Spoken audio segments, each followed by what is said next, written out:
Now, the concept of online reputation, especially when looking for a new job, has become increasingly important, and with the advent of social media platforms like Facebook and Twitter, your life could literally be an open book for potential recruiters.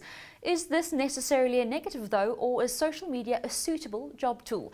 That's the question I posed to the MD of Hiring Bounty, Greg Schenider. Unemployment is a real concern in South Africa. And I think increasingly we see South Africans turn to technology to help them find those positions.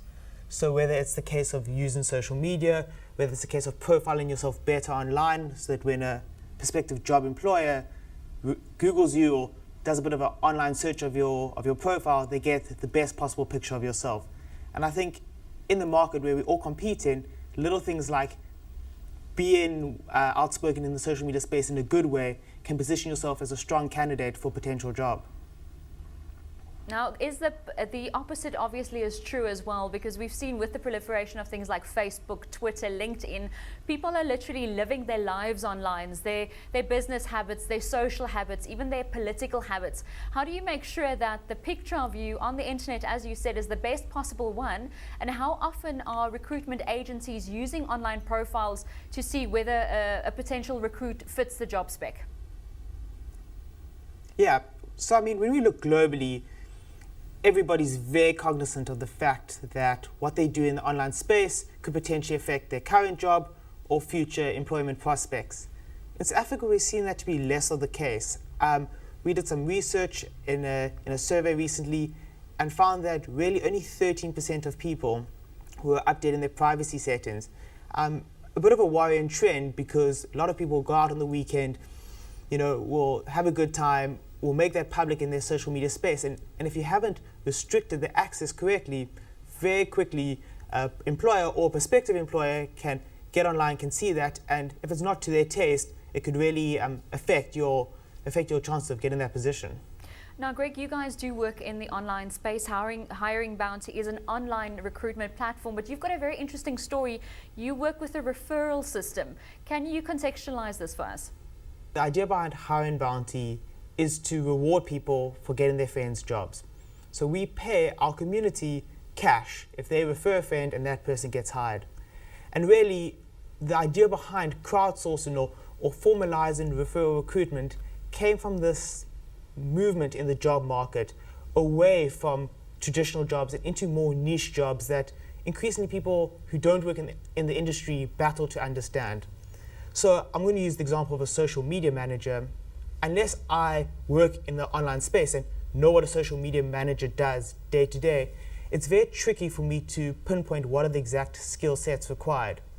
So we really need to start tapping into people who aren't necessarily recruiting as a live-in, but are working in a particular industry, and then as a result know what that industry requires. And the only way we can really motivate these people is to potentially reward them in cash for making that connection. So now a referrer not only can say, yes, I understand what a social media manager does, what a front-end developer does, what a software test agent does, I know what they do, but then more importantly, they can also start to factor in things like cultural fit.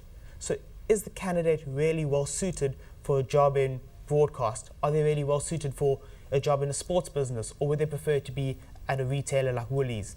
And then we find that referrers can actually give a more holistic critique of the candidate and put forward better candidates, because they now know, yes, this person has the skills required, but then they also know that, well, they have a good cultural fit, so they're likely to be happy in the position. And job satisfaction is increasingly becoming more relevant in what makes us decide which job to take. Now, Greg, from a monetary perspective, how much money is changing hands for these referrals should they be successful? Yeah, look, it really does vary based on seniority, etc. But, for example, Woolies had a position on the site, and the amount that they were offering for a successful referral was 10,000 Rand. So the way our business would work is you would refer the candidate would then go in for the interviews. If they ultimately got hired, the candidate themselves receives a small sign-in bonus of 10,000 Rand. The referrer gets 10,000 Rand, and Hiring Bounty gets 10,000 Rand. So it's really contingent on us making the successful placement, but really we're trying to reward everyone throughout the chain and ensuring that we benefit as a company, obviously, but more importantly, our community, our referrers earn, and that their friends don't feel taken advantage of because they also get a little bit of a sign-in bonus and a great new job. Well, 10,000 Rand is definitely not small change. Now, Greg, you guys have already expanded to the UK. Your company is only just a little over a year old. With expanding into different territories, and I see you guys have plans to expand into 4 more, is there different cultural nuances, or is social referring the same in South Africa as it is in Britain? No, definitely. So it's been really interesting looking at the UK market. Here locally, sadly, there's a real skills shortage, which means that from a company's perspective, they're more concerned about finding the best person who's going to be happy in the job and stay for a long time, and money becomes less of a concern.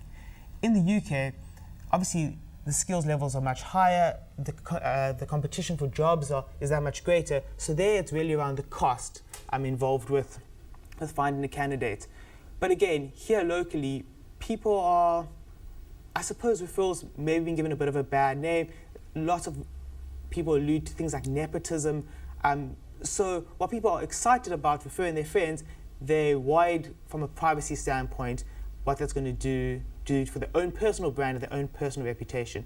In the UK, we're not seeing that as much. We've seen a lot of people happy to refer, a lot of people using social media to let their friends know about the positions.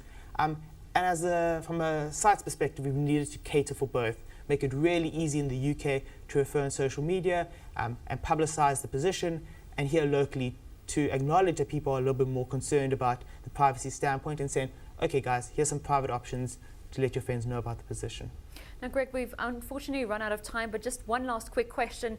As you work in the referral space, it's by word of mouth, what is your top tip for recruiters and those looking for jobs at the moment in this industry? And how do you make sure that your online reputation is as good as it can be?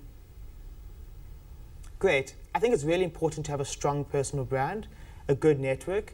And in terms of protecting yourself in the online space, I always say, make sure that whatever you send out, you wouldn't mind if your mother read, you wouldn't mind if your grandmother read, and more importantly, if in 5 years' time, that comment or that photo was put up on a billboard in the centre of Joburg along with a picture of yourself, you wouldn't feel embarrassed by it. And if you stay that prudent about your online reputation and your online presence, you'll be pretty safe.